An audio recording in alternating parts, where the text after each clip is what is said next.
Dobro večer, poštovani prijatelji, ponovo jedna kratka emisija.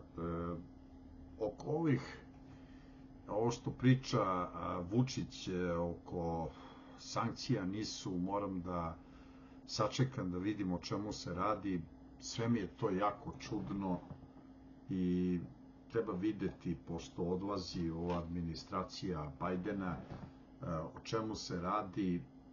Već neko vreme se nagoveštavaju neke sankcije, nisu Gazpromu, ali ono što je bitno, to je jedna država. Mislim, ne vidim razloge da se već sada burno reaguje. Treba sačekati i videti da li će to i ko će to poštovati od susednih zemalja i ne treba trčati, ali mi je od strane vlasti vrlo sve to sumnjivo. Šta se dešava? Danas kad sam bio u gradu, ponovo sam mogao da vidim veoma brojne organizovane studentske demonstracije.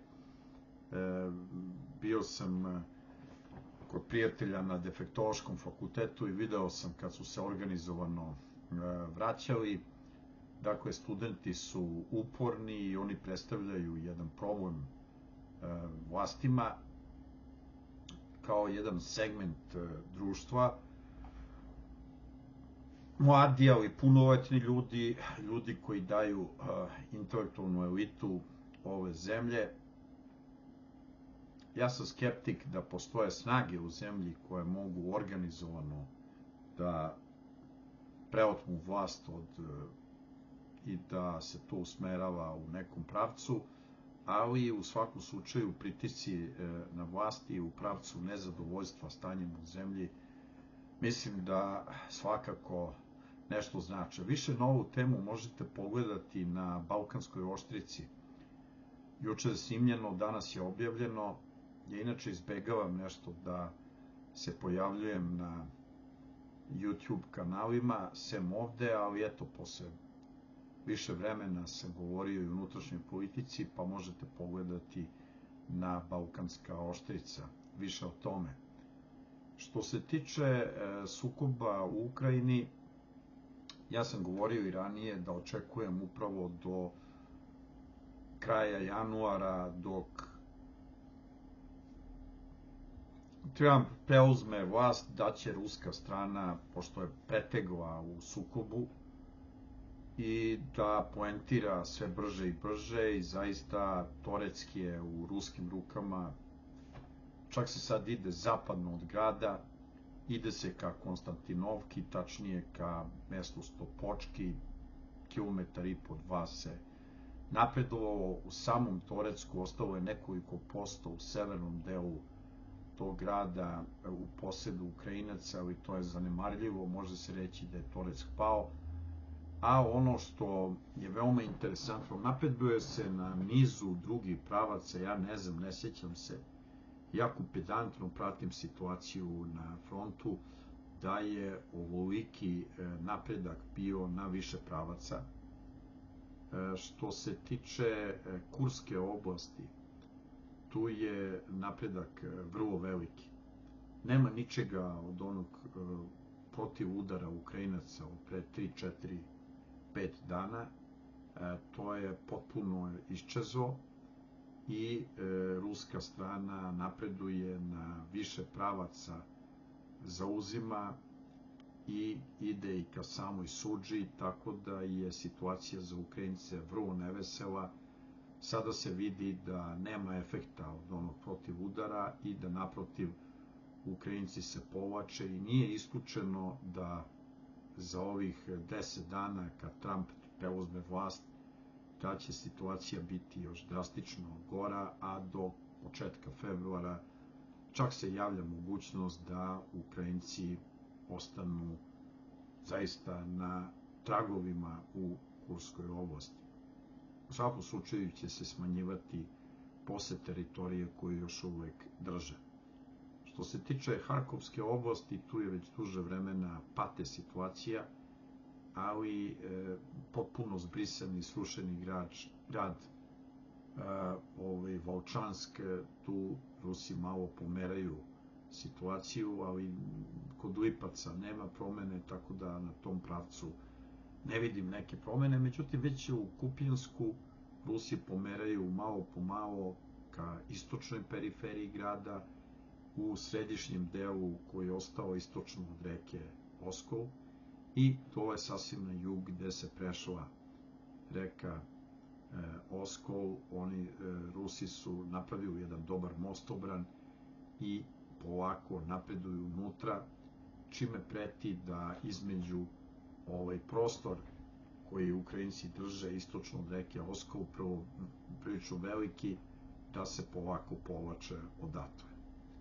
I ja ne verujem da će Rusi tek tako zauzeti Kupjansk, ali mislim da će ovaj veliki prostor između se Ukrajinci povlačiti, a dole sasvim na jug Rusi će sve upornije da se pomeraju unutra, jer je taj mostobran uspeo, tako da ukupna situacija je progresivna za rusku stranu.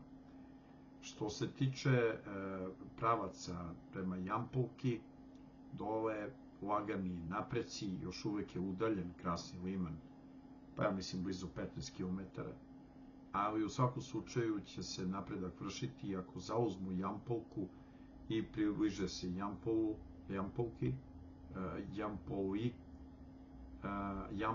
i Jampolka, to su dva različita mesta. Jampolka je na liniji fronta, a Jampol je nešto dalje.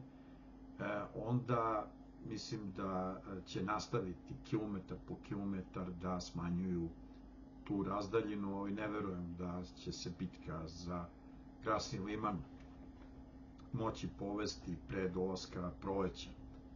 Što se tiče Severska, lagani napreci u tom pravcu, a najzad dolazimo do pored Torecka, koji je faktički osvojen.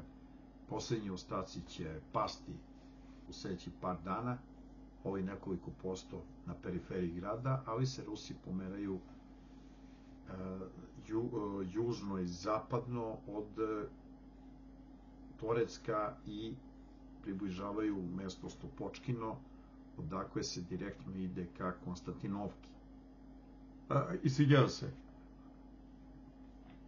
Mesto Stopočkino je pored Časovog Jara, a Toreck je direktno ka Konstantinovki, ali gore u dijagonali. A sad smo došli do Časovog Jara, gde je veoma zanimljivo, dugo se ruska strana mučila, bivala izbacivana iz centra Časovog Jara, da bi pre 4, 5, 6 dana postigla uočljive napretke, i juče je napredak bio veliki i danas takođe, i Ukrajinci se potiskuju iz središnjeg dela Časovog Jara i drže manje od 50% grada u svojim rukama, a Rusi napreduju južno od grada ka Stopočkinu i na taj način preti da se, ako se uspešno završi bitka za centralni deo Časovog Jara, da se već privodi kraju ta velika bitka koja traje mesecima i mesecima. Još smo daleko od konačnog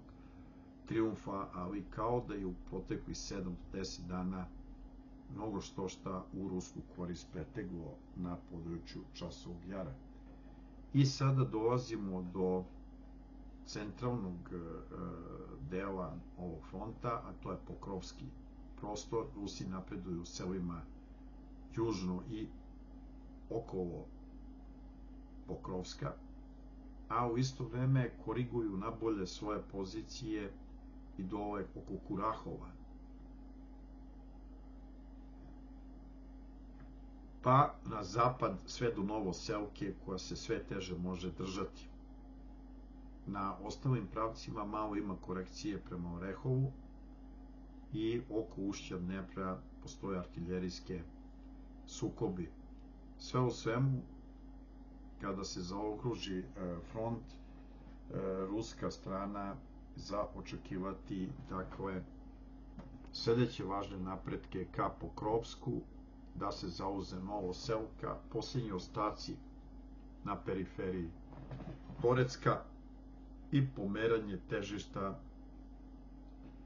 ka Konstantinovki, kako od Torecka, tako i ovaj pravac Topočkino, a ako bi se zauzeo Časov Jar ili privodila kraju njegova operacija, to bi imalo nesagledive posljedice za odbranu Donbasa na liniji Konstantinovka, Druškovka, Kramatorsk-Savjansk i da se polako ruska strana prebacuje ka Konstantinovki. Oko Kurska, već sam rekao, to je krajnje depresivna pozicija Ukrajinaca. Toliko o tome. Bio je ovaj skup NATO-a u Ramštatu, nikad mršaviji bilans za Ukrajince, Francuska nije dala ništa i vidjet ćemo kako će se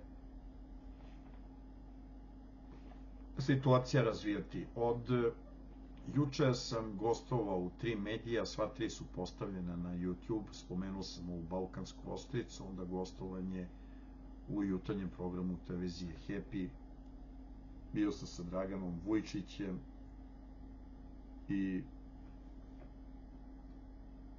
bio sam sa pukovnikom pukovnik Stević. Stavljeno je to na YouTube, gostovao sam posle izvesnog vremena, stavljeno je i na YouTube i na Odisej platformu Sputnik Srbija, od četvrtka do četvrtka 70 minuta razgovora o događajima u svetu sa voditeljom Joksimović. U nedelju ću gostovati oko podne, pola sata na televiziji Informer. Tema je odnos između Sjedinjenih Država i Srbije, a u ponedeljak 13. januara za Srpsku novu godinu, za pravoslavnu novu godinu, gostovaću u emisiji Aktualnosti na televiziji Happy. Toliko za sada, hvala na pažnji i do sledećeg viđenja.